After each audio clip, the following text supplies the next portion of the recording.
Welcome to the deep dive. Today, we're diving into the fascinating world of autonomous driving. Mm. It's really quite something how quickly this field has, well, evolved. It feels like it's shifted from this futuristic dream to something tangible, something being tested and, actually used in cities, mainly in the US right now. Absolutely. And I think many of us remember when the whole idea of cars driving themselves seemed purely like science fiction, didn't it? Totally. A long way off. Yeah.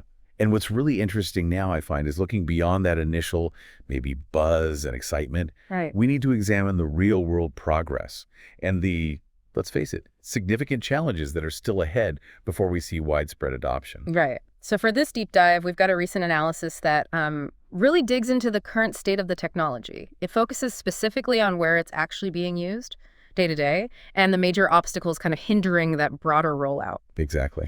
So our mission today is to try and cut through some of the noise maybe and give you a clear understanding of where autonomous driving really stands, let's say mid-2025. We want to unpack the tangible steps forward, the forces driving them, and crucially, the key hurdles that need to be jumped before self-driving vehicles become, well, commonplace. And hopefully do that in a way that's, informative but also engaging, not getting too bogged down in the super technical jargon. Let's unpack this. So one of the clearest signs of how far things have come is, well, the user adoption we're seeing. Waymo, for instance. Yes, Waymo. Their growth in paid weekly trips. It's pretty impressive.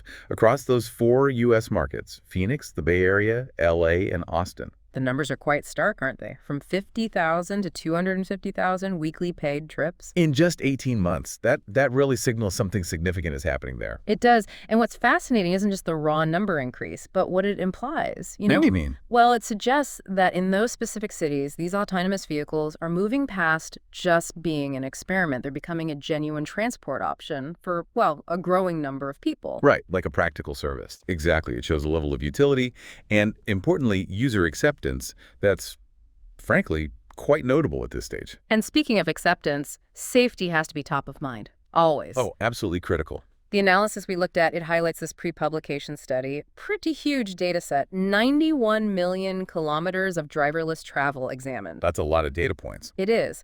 And the safety improvements Waymo's system reported compared to average human driving stats, they're quite striking. What'd they find? Get this, a 92% reduction in pedestrian injuries, 82% fewer injuries to cyclists and motorcyclists, and an incredible 96% drop in intersection crashes. Wow. Okay, those aren't small numbers. 96% fewer intersection crashes. I know, they're not just like tiny improvements, they're substantial reductions. Exactly. And if you think about the bigger picture, I mean, those kinds of drops in accidents could lead to a really significant decrease in the sort of social costs tied to traffic, especially in dense urban areas. That's a huge potential benefit. It's a very powerful argument for this technology in cities. And what's also interesting is how these figures sort of challenge that old idea that you'd only see safety benefits once all vehicles were autonomous. Right, the all or nothing thinking. Yeah. It seems like even adding individual autonomous vehicles into the mix, into the existing traffic, can actually contribute to making the whole system safer bit by bit. So progress doesn't have to wait for full conversion. That's good news. However, the analysis also really spotlights a critical dependency, a major constraint, it seems, on wider deployment. Ah, you must mean the HD maps. Exactly, high-definition maps. Can you break down why these maps are such a challenge? Certainly. So think of HD maps as these incredibly detailed, like digital blueprints of the road environment. We're talking centimeter level accuracy. Okay, super precise. Very precise. And current autonomous vehicles, like Waymo's, they rely heavily on these for knowing exactly where they are and what's around them, for navigation and safety. Makes sense. But, and this is the kicker, the immense effort and, crucially, the cost involved in creating and then maintaining these maps. Yeah. That's the real challenge. Maintaining them. Yeah. It requires special vehicles with advanced sensors, LiDAR, and cameras, and so on, plus a team of highly skilled people. And unlike, say, updating software, which you can push out remotely, Right. every little change in the physical world, road construction, new lane markings, even things like temporary barriers or seasonal foliage changes, potentially needs a map update. So it's a constant process, not just map it once and you're done. Not at all. It makes the whole thing very labor-intensive and expensive. Ah, so that explains why a software update can roll out globally pretty easily, but expanding autonomous driving to a new city needs this massive, expensive mapping effort from scratch each time. You got it. That really clarifies why we're seeing progress concentrated in just a few very meticulously mapped cities. It's a hidden cost that limits scalability. A major bottleneck, then. Precisely. Yeah, and the fact that there's no global standard for these HD maps yet, and no sort of universal real-time update system that really blocks widespread adoption. Especially in places with less predictable infrastructure. Absolutely. Expanding into cities, say, in much of Europe, Latin America, Southeast Asia, Hmm. places with maybe more chaotic infrastructure or inconsistent regulations, it becomes hugely complex and costly. Waymo's process for mapping each new area really drives this point home. It sounds like a massive hurdle. It is, although there was that recent announcement about Uber potentially working with Momenta, a Chinese AV company, Oh, yeah. to possibly expand into European cities around 2026. So maybe, just maybe, we're starting to see some shifts or new approaches to tackling this mapping problem. Definitely something to keep an eye on. It does make you wonder if other mapping techniques might emerge. Could be. Now, on a slightly different tack, but related, the analysis touches on how people feel about driving these days. It suggests for many the pleasure of driving just isn't what it once was. That's a really interesting insight, I thought. What's causing that shift, according to the analysis? Well, think about it. The increasing number of speed cameras everywhere, lower speed limits being enforced more strictly, low emission zones popping up in cities, automated controls in cars, constant It surveillance. can feel quite restrictive. Exactly. For a lot of people, the experience has shifted away from, that feeling of freedom and control towards something more like restriction and constant compliance. Less fun, more chore. Pretty much. Yeah. And in that context, the idea of just handing over the driving task to an autonomous system, it isn't just about safety or efficiency anymore. It could also be seen as, well, just more sensible. A way to get back some convenience and cut down the stress of modern driving. It's like the car becoming less of a personal freedom machine and more of a heavily regulated appliance for getting from A to B. That definitely reframes why someone might want an autonomous car. It does. Now, let's pivot to the rules, the regulatory side of things. That always plays a massive role, doesn't it? And we're seeing different approaches around the world. We certainly are. The analysis points to a move by the U.S. administration to uh, basically relax some federal regulations, specifically to allow manufacturers to seek safety exemptions for vehicles that are exclusively autonomous ones without steering wheels or pedals. Really? Why? Well, it's explicitly framed as a strategy, a way for the U.S. to compete more effectively with China in the autonomous vehicle race. Ah, okay. So it's a competitive move. It seems so. What's notable is the government seeming willing to streamline rules to encourage innovation and investment in this specific sector, a fairly assertive stance. Interesting. And how does that compare to, say, Europe? Well, in contrast, the regulatory picture in the European Union is described as more fragmented, more challenging. Fragmented how? The lack of a single unified regulatory framework across all the EU member states.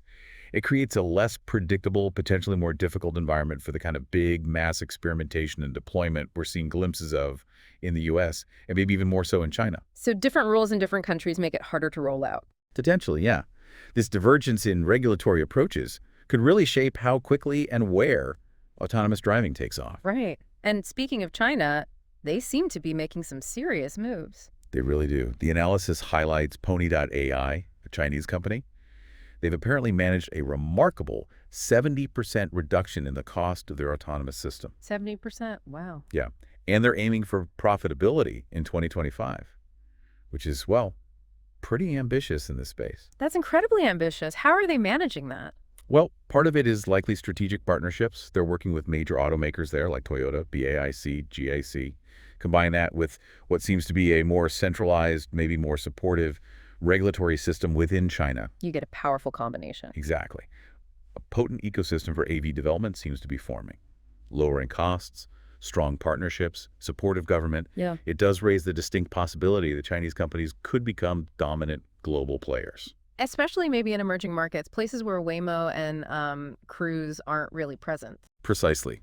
That could seriously reshape the whole global automotive landscape in the coming years. Food for thought. But it's not just Waymo pushing ahead in the US, is it? There are other players too. Oh, absolutely not. The analysis mentions Uber, working with May Mobility to deploy, I think it said, thousands of robotaxis. Right.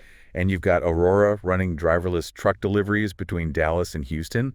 So there's broader activity across different transport sectors, ride-hailing, logistics. Different applications. But, as the analysis points out, these initiatives often hit that same wall. Their growth tends to be geographically limited. Why? Because they still depend on those expensive, detailed HD maps and getting specific agreements with local city authorities. Back to the maps again. It seems they're both the key enabler and the biggest constraint right now. Certainly looks that way. Looking further ahead, Sundar Pichai from Alphabet, Waymo's parent company, apparently suggested Waymo is considering, maybe long-term, selling autonomous vehicles directly to individuals. The ownership question. Yeah. That's a big one. It feels like a major shift from the current model, which is mostly shared ride-hailing fleets. What happens if we move towards individually owned autonomous cars? Well, this raises a really, really important question about the future of our cities, actually, about urban mobility. How so? If we shift from shared autonomous fleets towards a world where most people own their own self-driving car, paradoxically, we might actually see more traffic congestion, not less. More? How could that happen? Think about the cost. The marginal cost of sending your autonomous car on an errand or just having it circle the block while you're in a meeting would be very low. Just electricity, basically. Right, no driver wages. Exactly. This could incentivize what analysts call empty trips, vehicles driving around with no passengers. I see. Like sending your car to pick someone up across town empty. Right. Or just having it wait nearby. Precisely. And if you remember the early days of Uber and Lyft, we saw how just putting more vehicles on the road in city centers, even with passengers, actually increased traffic in many places. Right, that did happen. Now imagine that effect, but amplified by cars that can drive themselves around empty. Circling, waiting, running errands, it could potentially make congestion worse, not better. That's a really insightful and honestly slightly worrying point. It really highlights that how we deploy this tech is maybe just as important as the tech itself. Absolutely critical. Which leads into another observation from the analysis. That autonomous driving seems to be evolving, moving from being seen as just an experiment to being recognized more as a fundamental piece of like infrastructure. Exactly. Drawing on those real-world experiences in places like Phoenix and Austin. Yeah. There's this gradual but quite clear shift in perception happening. So moving beyond just theory and seeing how it can actually integrate into a city's transport network. Precisely. But the analysis also predicts it won't be everywhere all at once. It anticipates an uneven global rollout, creating what it calls islands of autonomy. Islands of autonomy. Yeah. Meaning? Meaning like highly mapped urban centers, key logistics corridors between cities. These pockets where AVs work well, but surrounded by much larger areas where human drivers will likely still be essential for the foreseeable future. Okay, so a patchwork deployment initially. Is likely. So if we do want to maximize the societal benefits, fewer accidents, maybe lower emissions, less need for parking everywhere, what are the key things that need to happen? What conditions need to be met? The analysis points to two really critical factors, two main conditions. Okay, what are they? Firstly, we need to prioritize and stick with a shared fleet model for these autonomous vehicles and make sure it's well integrated with existing public transport. So shared use, not just private ownership. Yes. And maybe even consider implementing charges for those empty trips we talked about to discourage unnecessary vehicle movement. Makes sense. And the second thing? The second crucial factor is developing open standards for dynamic mapping and data sharing. Open standards. Why open? So that all autonomous vehicle operators, Waymo, Cruise, Pony.ai, whoever, can efficiently update the maps without each one having to make huge, redundant investments in mapping the exact same roads over and over again. So collaborative mapping, essentially, to avoid duplication of effort and cost. Exactly. That would help tackle that big HD map bottleneck we discussed. Those sound like really essential steps to unlock the full potential, don't they? They seem critical for getting the broader societal wins. Now, the analysis wraps up with a kind of intriguing idea. It suggests that even if it's not purely for efficiency or sustainability, widespread adoption might eventually be driven by something simpler. Which is, The fact that, as we discussed earlier, many people just don't enjoy driving anymore. the boredom factor, Mhm. or maybe the hassle factor. Yeah, it's a compelling perspective, right? Hmm. If we go back to that idea of the diminishing pleasure of driving, Mm-hmm. it suggests the core motivation for embracing AVs might end up being less about these grand societal goals and more about a basic desire for convenience, for a less stressful way to get around. It's plausible. The argument, essentially, is that the major technical hurdles are being overcome. Even the ethical debates around accidents, while still complex, are perhaps becoming more manageable as the tech improves. So the main challenge left isn't the tech itself. Maybe not primarily. The remaining challenge is more about societal acceptance, building trust, and, perhaps most importantly, figuring out how to deploy it intelligently and strategically. Thoughtful deployment seems key. Absolutely. That's a really interesting final point to chew on as we look ahead. So, okay, let's try and bring this all together. Our deep dive today into autonomous driving. It shows a technology that's genuinely making big strides, but mainly in specific areas, right? Definitely. Demonstrating some really compelling safety benefits and clearly growing user interest in those islands. But the cost and the sheer difficulty of scaling up that high-definition mapping, plus these messy, fragmented regulatory landscapes, those are still significant hurdles to truly widespread global use. Huge hurdles remain, yes. So this shift towards autonomous mobility, it really does have the potential to fundamentally reshape our cities, our transport, maybe even personal travel, but getting the best outcome from it. Seems to require careful thought about shared use models, integrating with public transport, and sorting out those open data standards for mapping. Right. How we manage the transition is critical. And that brings us to maybe a final thought for you, the listener. Considering these rapid advances we're seeing in autonomous systems for cars, what other parts of our daily lives might be on the verge of similar fundamental transformations driven by AI and automation? Good question. Now, maybe more importantly, how should we as individuals and as a society start thinking about and preparing for those potential shifts now? Some really important things to ponder there. Well, thank you for joining us for this deep dive. Thanks for having me. Until our next exploration into the fascinating world around us, goodbye.